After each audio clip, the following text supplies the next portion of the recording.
old-tired political attacks that worked once in the past aren't going to get you elected this time. And the reason is simple. Because people get it. Because they understand that if we get this wrong, there may be no turning back for America. That's why the second thing leaders want, that's the second thing that people want, are leaders that will come here to Washington, D.C. and stand up to this big government agenda, not be co-opted by it.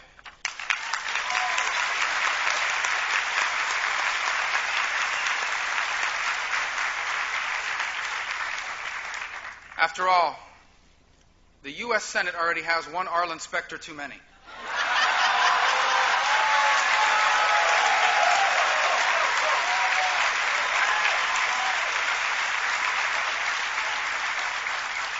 And after all, America already has a Democrat Party. It doesn't need two Democrat parties. Now, look, it's true, Americans do want leaders that will come to Washington, D.C. and work together to get things done. But that comes with a very important caveat. It depends what they're trying to do. If they're working to lower tax rates and simplify the tax code, they want us to work together. If they're working to get control of a runaway federal debt and annual deficits, they want us to work together. If they're working to defeat radical Islam and the threat that it poses through terrorism, they want us to work together.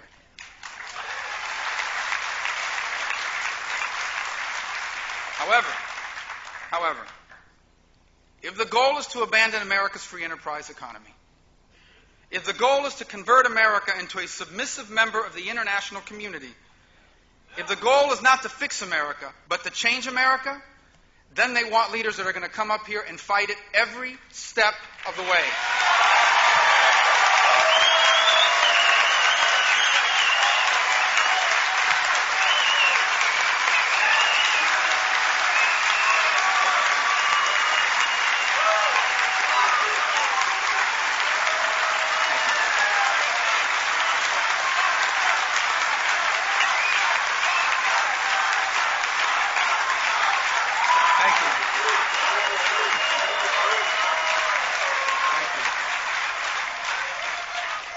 That cheer, I don't know what that one was, but that Marco cheer always worries me because I'm always afraid someone's going to start screaming polo and then it'll mess up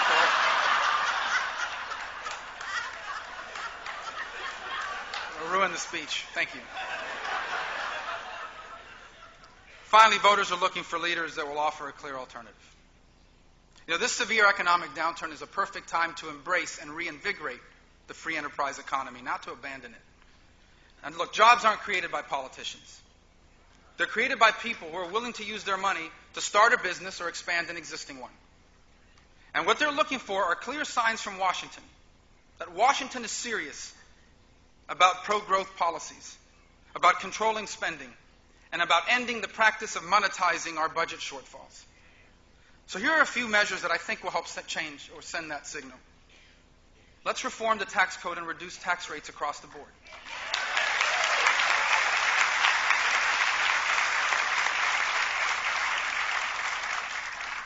Let's eliminate double taxation by abolishing the taxes on capital gains, on dividends, on interest.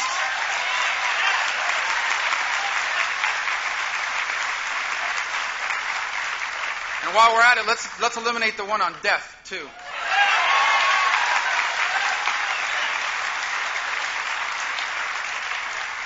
Let's significantly lower the corporate tax rate so it once again is competitive with the rest of the world.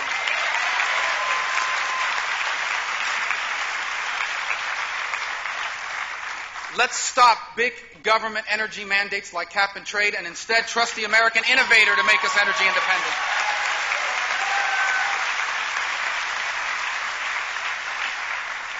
Instead of having the federal government go out and open an insurance company, let's make a series of simple changes that puts the consumer in charge of healthcare spending in America.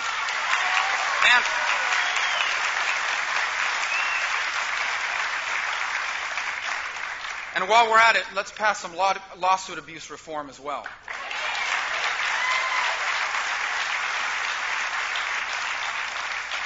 And finally, let's undertake serious measures that show that we are serious about getting control of our federal national debt.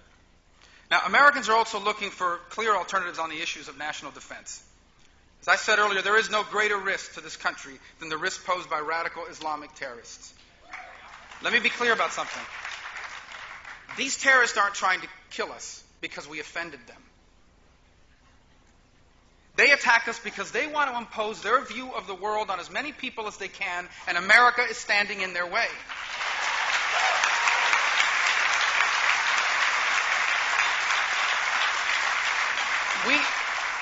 We need to make it unmistakably clear that we will do whatever it takes, for however long it takes, to defeat radical Islamic terrorism.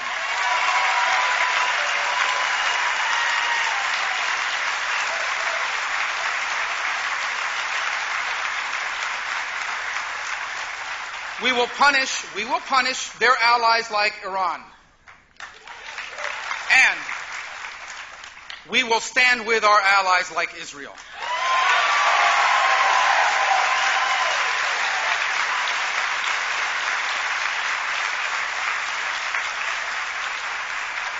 We will target and we will destroy terrorist cells and the leaders of those cells.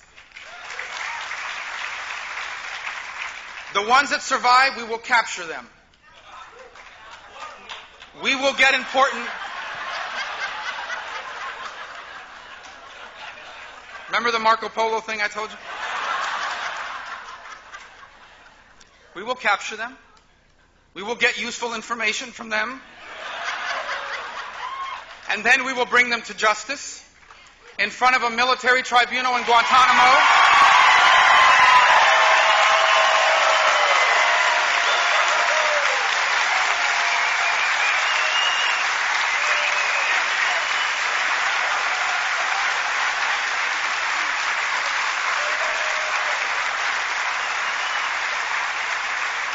As I said, in front of a military tribunal in Guantanamo, not a civilian courtroom in Manhattan.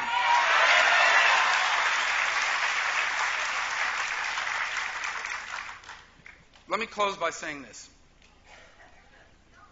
For many of us who were born and raised in this country, including me, it's sometimes easy to forget how special America really is. But I was raised by exiles. By people who know what it is like to lose their country. By people who have a unique perspective on why elections matter, or lack thereof. By people who clearly understand how different America is from the rest of the world. And they've taught me this my whole life. They taught me by word and by deed that what makes America great is not that we have more rich people than anybody else. What makes America great is that there are dreams that are impossible everywhere else, but are possible here. And why is that? It's because of the choices that people that came before us made. Almost every other country in the world chose to have the government run the economy. They chose to allow government to decide which companies survive and fail. They chose to allow government to determine which industries are to be rewarded. But the problem is that when government controls the economy, those who can influence government keep winning. And everybody else just stays the same. And so in those countries, the employee never becomes the employer. The small business can never compete with a big business. And no matter how hard your parents work, or how many sacrifices they make, if you weren't born into the right family in those countries, there's only so far you can go. Now, we've had our excesses here in America. But for the better part of 234 years, Americans have chosen something very different.